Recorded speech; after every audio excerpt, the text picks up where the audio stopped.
I'm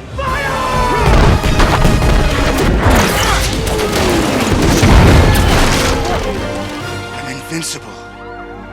Gulliver is a deeply depressed young man who is unhappy at his job at the mailroom of a New York City newspaper. One day, Lemuel Gulliver walks to work, and on his arrival, Dan approaches him stating that he just got employed and told to report to the mailroom, where Gulliver turns out to be his boss. He takes Dan on a tour of the company, during which they come across Darcy Silverman, a journalist whom Gulliver has a huge crush on. Dan encourages him to ask her out, but he claims to be able to but doesn't want to.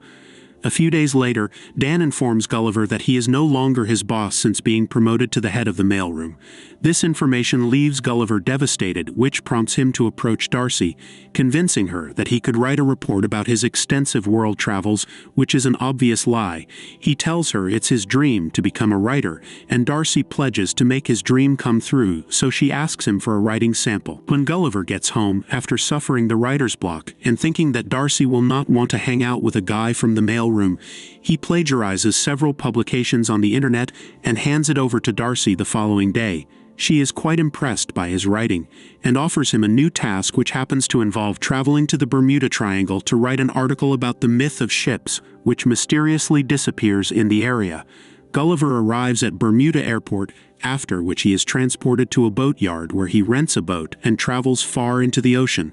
After a considerable nautical mile off the coast, his boat malfunctions and Gulliver is seen asleep. Suddenly, water begins to drop on his face, and he wakes up to see a massive storm right in front of the Bermuda Triangle. He attempts to suit up for safety, but the boat is overwhelmed by a waterspout. When Gulliver wakes up, he finds himself washed up on the shore of Lilliput, where he is tied up and tagged a beast by the tiny people of the town. Gulliver freaks out and immediately breaks free from their tiny construction meant to trap him. Unfortunately, he is pulled back down and taken away. He is paraded through the streets of the town and brought before the king, who doesn't understand why he is so big. Subsequently, Gulliver is imprisoned in a cave for being dangerously huge in size. He finds another prisoner named Horatio, who was unjustly imprisoned by General Edward for liking Princess Mary of Lilliput, when in fact he wants her for himself. The following day, Gulliver is used as a tool for hard labor, during which Blefusha, an island across from Lilliput, infiltrates their waters, arriving their town to ignite a fire as a distraction to capture Princess Mary. The alarm goes off as the intruders make their way to capture the princess, who is helpless before them. Edward rushes in to help her, ignoring Gulliver's offer to assist.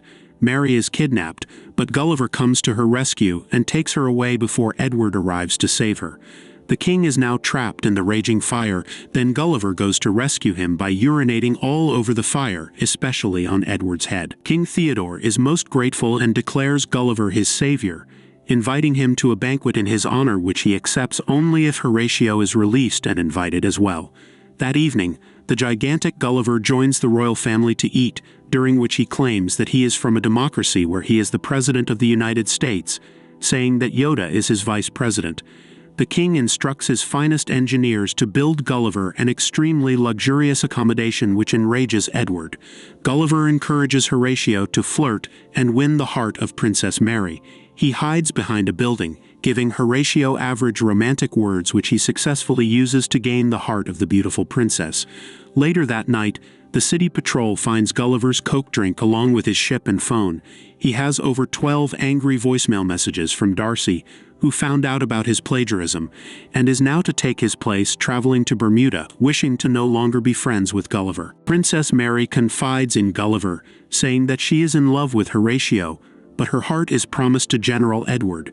He convinces her to pick Horatio over Edward, who approaches the king, trying to convince him to make Gulliver leave Lilliput at once, but ends up getting a time off from the king as general of his army, giving the same title to Gulliver and making Edward vice-general of the army. The enraged Edward shuts down the defensive systems of Lilliput just to frustrate Gulliver. The Blefushan army, which lays siege on the city, prepares to attack Lilliput, opening fire at the city as chaos ensues.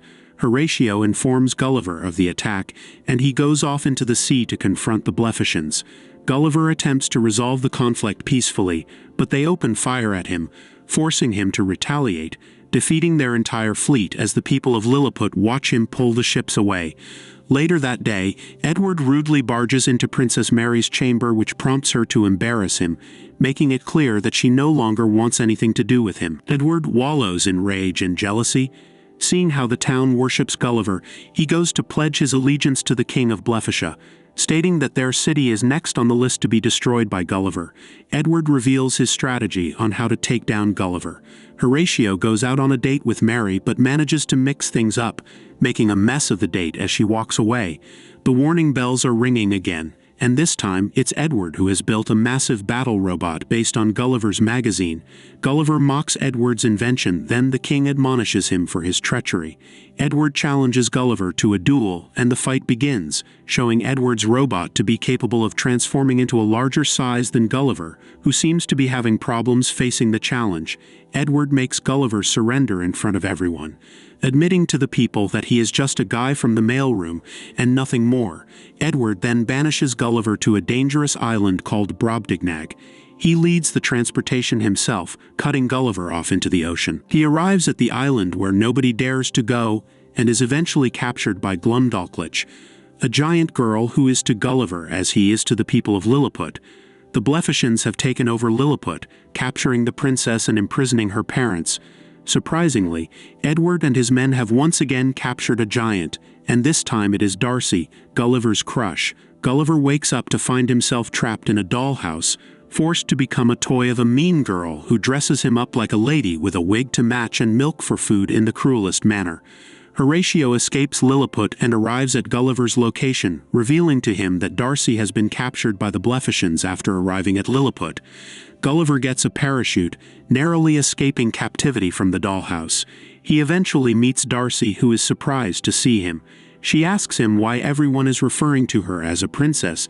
Then Gulliver explains his lies fed to the people of Lilliput, and eventually confesses his love for Darcy, which makes her kind of impressed. The following day, Gulliver goes to challenge Edward, hoping to reclaim and restore Lilliput to its former glory. The fight begins, and Gulliver seems to have a little trouble due to the fact that Edward has made a few improvements on his robot to ensure Gulliver's defeat, but Horatio rides to help Gulliver. He makes his way into Edward's robot, disabling the machine's electrocuting weapon, causing the robot to malfunction as Gulliver finishes him off, much to the satisfaction of the entire kingdom of Lilliput. Darcy is incredibly impressed, then Horatio apologizes to Princess Mary for the way he behaved. The king gives the couple his permission. All of a sudden, Edward kidnaps Princess Mary, but she gives him a punch. Gulliver apologizes to Darcy for his plagiarism. He eventually settles both kingdoms who have been at war for years, making them to embrace peace as they all perform the music.